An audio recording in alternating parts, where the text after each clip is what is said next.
Greetings and salutations, fellow adventurers. I am Leotrax and this is the Lost Treasures of Gaming. So grab your pint of ale or beer, mug of tea or coffee or kind of energy drink or whatever you actually like to drink, and let's go back in time.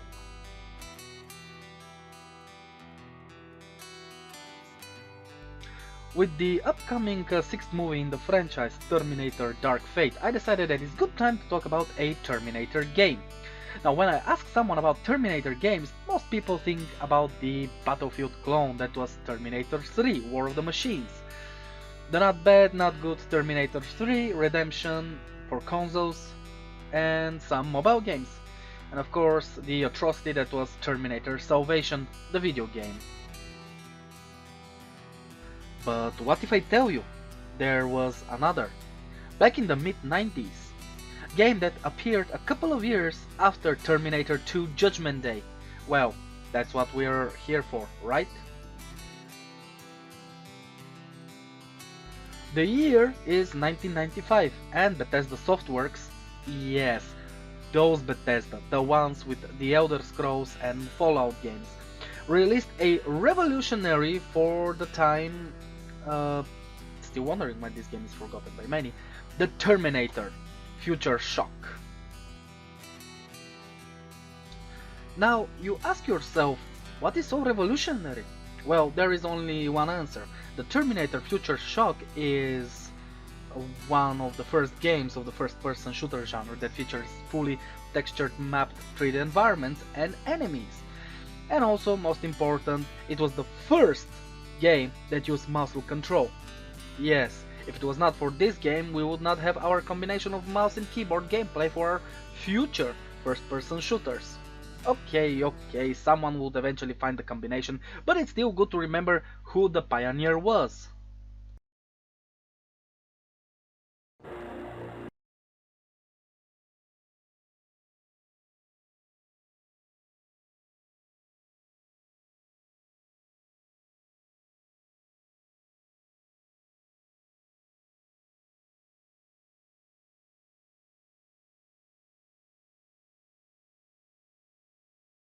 My first experience with the game was actually with its standalone expansion SkyNET back in 1999, or it was the 2000, I can't remember right now, but I will talk about it later. And so, as we said, it is first-person shooter, so you play through the eyes of the hero, who doesn't have any name. When you start the game after the brief intro, you gave yourself a name and a call sign. The game is separated by levels. Each level requires you to solve a number of objectives before continuing to the next level. Sadly, because of the early technology, there are no human survivors to meet in the game. I mean, on the levels, that is. And you will see it as the post-apocalyptic destruction, decay, pockets of radiation that will lower your health, and robots. A lot of robots.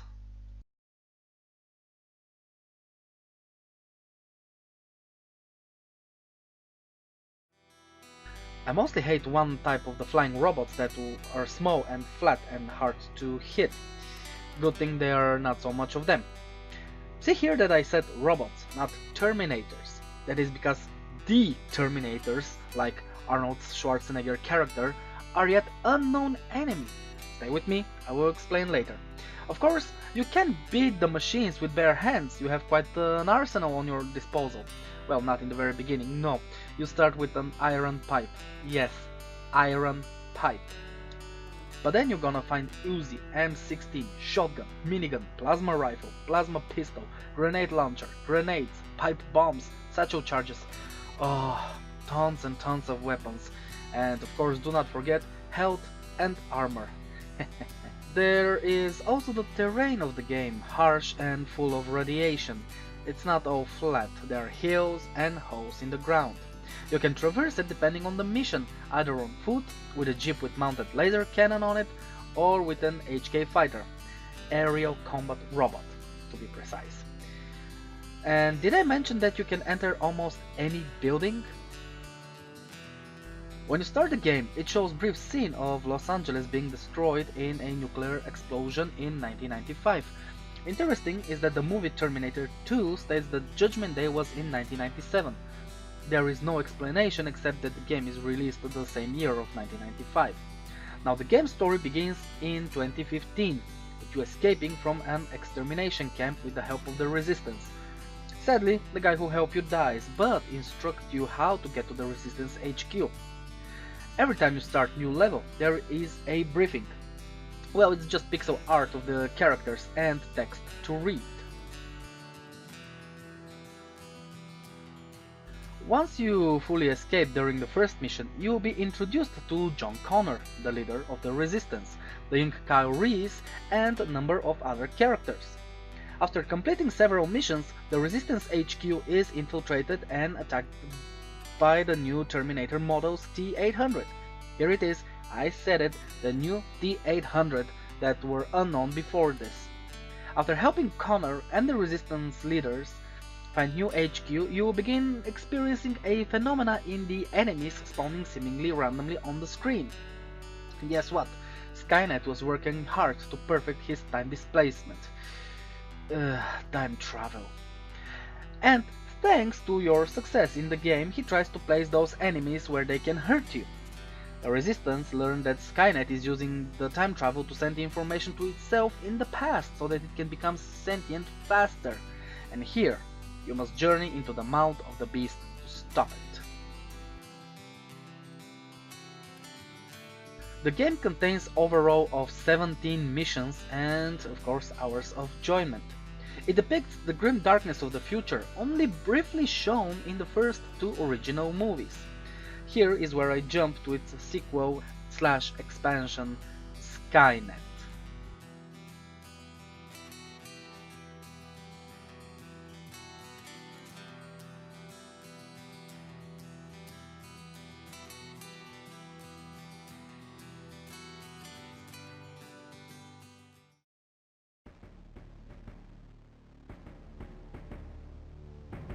Hold your marks, we got 3 on the way. Keep 3 on the way. Fall back. Roger mark, Weaver. Stand stop.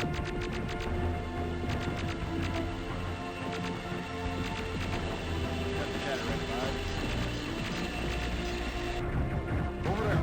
Don't miss. Good devil, air killer going out of the lead. She's coming down.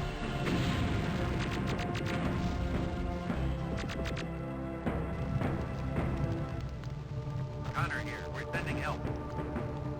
Man down, sector 3.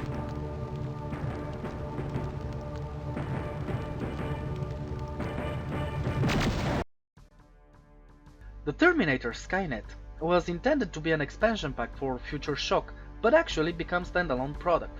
It was released in 1996 by, oh my, Todd Howard. Yes, that guy, the same guy from Bethesda with Fallout 76. Back to the game. It has 8 levels, unlike the original game with its 17 levels. But while the original game could run only on 320 to 200 resolution, SkyNET allows the use of SVGA graphics and 640 by 480 resolution, which was state of the art in 1996. Also, this expansion includes multiplayer deathmatch, something the previous game didn't have. Like I said earlier, my first experience was with that one, although it includes Future Shock inside. Back in 1999, I knew only to press single player or new game, and that was it. I was amazed by the game at the time, the sounds and the visuals, which at 1999 were already outdated, but for me, oh no, they were awesome. I felt like I was part of the Terminator world.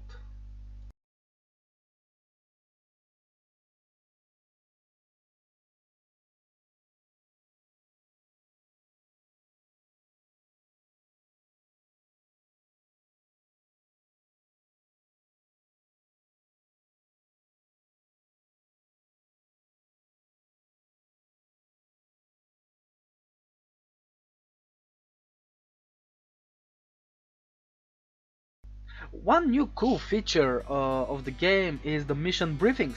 While in the original game, like I said before, it was pixeled characters with non-spoken words but text to read, here It's with live action cutscenes. Some also happens during the game itself. There are voiceovers during the missions also.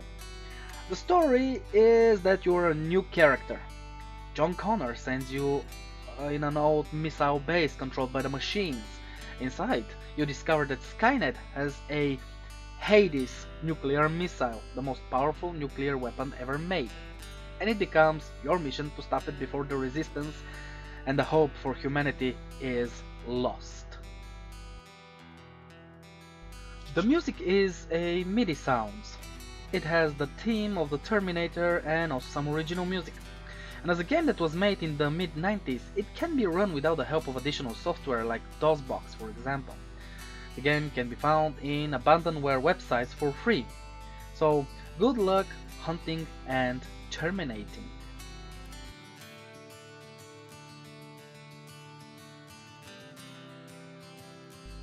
Well folks, time to wrap things up. Being one of the best Terminator games, it still suffers from its bugs for the time. There are fan-made patches, and I don't know if anyone anywhere has found a way to play the multiplayer today. Now, some of the most known bugs are that sometimes you have hard time hitting enemies, especially smaller ones, like the flat robots I mentioned in the beginning, and ones that are somewhat far from you. There are no support for the game today, no mods to make it look better, or at least none that I know of. So, I give it 4 out of 5 stars for this gem. And let's hope that the new game coming out November 15 this year of 2019 is going to be actually finally good.